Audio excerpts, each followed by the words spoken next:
points here. You want to make sure the colors and graphics are inviting and they make the visitor want to stay. Everything I'm going over is about raising that trust factor, making the person like you more than they liked you. They liked you enough to go to your website. They received a postcard, they Googled you, they saw an ad, you wrote something. Think about it. You Google something. You see a number of different ads. You don't click on all of them, right? You click on one. What made you click on that ad? I want you to look at everything you do as a consumer so that you can think with that as a marketer. You want to make the colors and graphics inviting for your particular industry. It's different in different industries. You want to have a way right on the home page to capture that identity. You want something there. We have a newsletter sign up. I believe it's still on our home page. We just did a new home page. We actually have a pop-up that occurs for anyone. The first time you go to my website, there's a pop-up that says, would you like free samples of postcards? And so it doesn't happen the second time you go, and we get a lot of conversions that way. But you want to have a way to capture the identity. Okay. You want to contact info in the same place on every page. All these things are little things that either raise that trust factor or that affinity level or lower it. These are little things. If I'm on one page, I want to get back to where I was without necessarily hitting the back button. And I don't want to have to hit the back button or find a contact us page to find out how to contact you. The minute I feel the need to contact you, I don't want to have to do anything but see the phone number or have a click to send an email. Does that make sense? Pictures of what you said. A picture paints 1,000 words. A video paints like 1,000,000 words. So video on your home page is very good, or pictures of what you do or sell. Everybody, I don't know about you, but every time I go to a website and I'm going to possibly do business with someone, I go to the About Us page.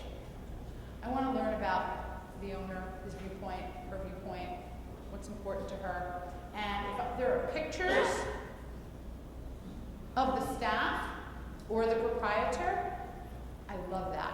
I feel like it's a real person. I hate when I see stock photos on an About Us page or I don't like a lot of stock on a website. I'd really rather see real people and pictures, even if it's not the greatest. I'd rather see poor photography and they're real people than amazing photography and it's stock. Tell me how you feel about that. Don't you feel like the trust factor goes up when you see the real people? When you see a person with a headset on, it's like, oh please, you don't work there.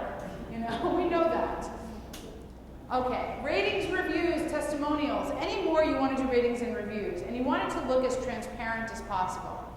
So what we do, and you've probably, if you're a customer, my customer, you have received this from us. You get a postcard in the mail, and we ask you to rate us. Who's done that? Filled out that card for us and sent it back. Thank you.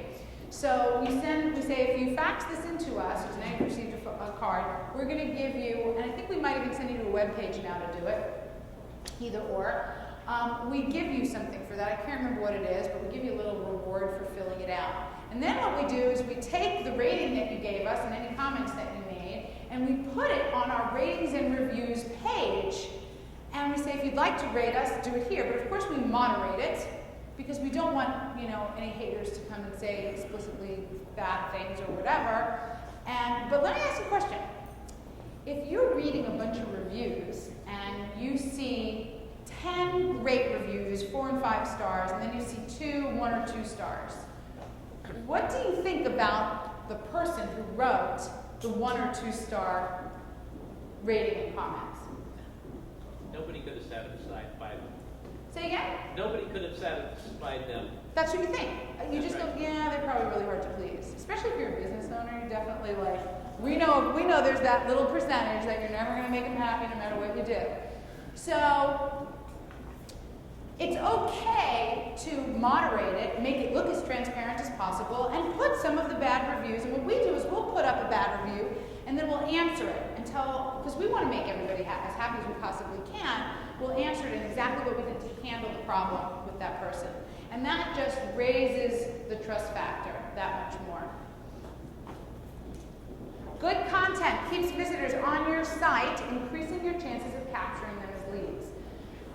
A lot of people will subscribe to my newsletter, give me an email address, and it takes years before they give me the rest of their contact information and are ready to do business with us. I've had people say, I've been getting your postcards for 7 years, I love your newsletter, I'm finally ready to do something.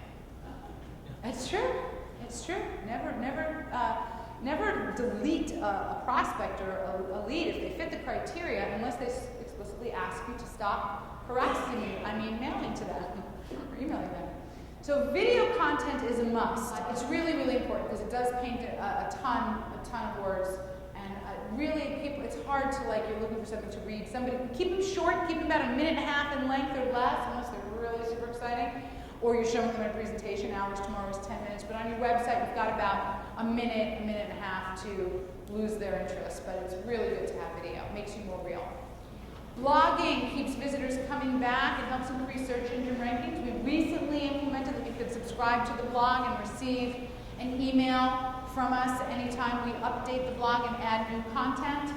This is really good because anybody who subscribes to your blog, you go, okay, wait, I can put those subscribers into a category.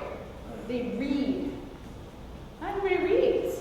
So it can really help you figure out, and also anymore, you can take your customer list or your list of people that subscribe to something and you can append information to that list. As long as you have their name and address, you can append other information to find out more about them so that you know what to offer them.